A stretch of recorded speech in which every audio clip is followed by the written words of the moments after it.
اتفاق کا ذکر ہے کہ کسی ملک میں ایک بادشاہ حکومت کرتا تھا جو بہت مغرور تھا اور اپنے آگے کسی کو کچھ نہ سمجھتا تھا۔ اس کے گھر جب بیٹی پیدا ہوئی تو بچی کی خوش قسمتی سے ملک میں جو 3 سال سے قحط پڑا ہوا تھا وہ ختم ہو گیا اور خوب بارش ہوئی۔ اس خوش قسمت بچی کی پیدائش پر پریاں بھی اسے دعائیں دینے آئیں۔ پہلی پری نے کہا، تمہارا دل بہت نیک ہوگا، تم لوگوں کی مدد کرو گی اور ان کے ساتھ رحم دلی سے پیش آؤ گی۔ اب دوسری پری کی باری آئی۔ اس نے شہزادی سے کہا، تم بہت سمجھدار ہوگی، تم بدلہ لینے کے بجائے معاف کرنے کو پسند کرو گی۔ اب تیسری پری کی باری آئی۔ وہ شہزادی کے پاس آئی اور اس نے شہزادی سے کہا، میری دعا ہے تمہاری آنکھ سے گرتا ہوا ہر آنسو موتی بن جائے۔ یہ سن کر بادشاہ کو بہت عجیب لگا۔ اس نے غصے سے کہا، یہ کس طرح کی دعا ہے؟ میری بیٹی نے پورے ملک میں خوشیاں بھر دی ہیں تو اسے کبھی رونے کی ضرورت ہی نہیں پڑے گی، اور میں کبھی اسے رونے بھی نہیں دوں گا، اور اگر ایسا ہوا بھی تو اس کے پاس سونے اور چاندی اور ہیرے کے ڈھیر لگے ہیں، اسے موتیوں کی کیا ضرورت؟ بادشاہ سلامت، آپ ایسی تکبر والی باتیں مت کریں، اس سے آپ کا اپنا ہی نقصان ہو سکتا ہے۔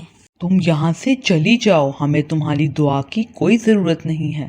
بادشاہ سلامت، آپ میرے تحفے کی بے عزتی کر رہے ہیں۔ ہاں تو تمہارا تحفہ بھی تو میری بیٹی کی شان کے مطابق ہونا چاہیے۔ آپ کو اس بات کا ثبوت چاہیے کہ میرا تحفہ اچھا ہے یا نہیں؟ چلو ٹھیک ہے، جب آپ کی بیٹی 16 سال کی ہو جائے گی تو وہ گھنے جنگل میں کھو جائے گی، اور تب اس کی آنکھ سے بہنے والے آنسو جو موتی بن جائیں گے آپ کو اس تک پہنچائیں گے۔ اب سب پریاں وہاں سے اڑ کر چلی گئیں، پر مغرور بادشاہ پر اس کا کچھ بھی اثر نہیں ہوا۔ میری اتنی بہادر فوج کے ہوتے ہوئے کوئی بچہ کبھی جنگل میں گم ہو ہی نہیں سکتا۔ وقت گزرتا رہا۔ اب شہزادی بڑی ہو گئی اور پریوں کی دی ہوئی دعاؤں سے رحم دل اور نیک بنی۔ وہ سب سے گھل مل کر رہتی۔ اسے جنگل گھومنے کا بہت شوق تھا۔ اپنی 16ویں سالگرہ پر وہ بادشاہ کے پاس آئی۔ بادشاہ نے اس سے کہا، میری شہزادی بتاؤ، اپنے جنم دن پر تمہیں کیا تحفہ چاہیے؟ بادشاہ سلامت، اپنی 16ویں سالگرہ پر میں جنگل میں جانا چاہتی ہوں اور وہاں گھومنا چاہتی ہوں۔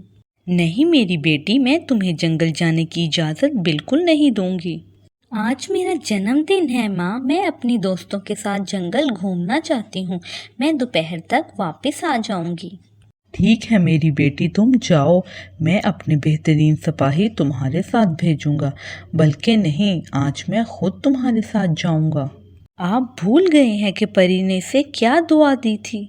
کیا تم بھول گئی ہو کہ میری فوج دنیا کی بہترین فوج ہے اور میں دنیا کا سب سے بہادر بادشاہ؟ چلو شہزادی، آج میں خود تمہارے ساتھ چلوں گا۔ اب دونوں جنگل میں نکل پڑے۔ اب دیکھتے ہیں مستقبل میں کیا ہوا۔ ایک دن ایک لڑکا جنگل سے گزر رہا تھا کہ اچانک اس نے ایک بوڑھی عورت کو دیکھا جس نے بہت بھار اٹھا رکھا تھا۔ وہ اس کی مدد کرنے جانے ہی لگا تھا کہ اسے ایک آدمی نے روک لیا۔ اس کے پاس مت جاؤ۔ پر کیوں؟ وہ بہت بوڑھی ہے، ہمیں اس کی مدد کرنی چاہیے۔ تمہیں یہ عجیب نہیں لگتا کہ اتنی بوڑھی عورت جنگل میں کیوں بھٹکے گی؟ مجھے تو یہ کوئی عام عورت نہیں لگتی، پر کوئی چڑیل لگتی ہے۔ آپ کو ایسا لگتا ہے، پر آپ کو یقین نہیں ہے تو مجھے ان کی مدد سے مت روکیں۔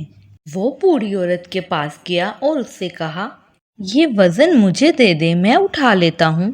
پر بیٹا، یہ بہت بھاری ہے، اور اگر تم نے اسے مجھ سے ایک بار لے لیا تو تم اسے نیچے نہیں رکھ سکتے ہو جب تک کہ میرا گھر نہ آ جائے جو پہاڑ کے اوپر ہے۔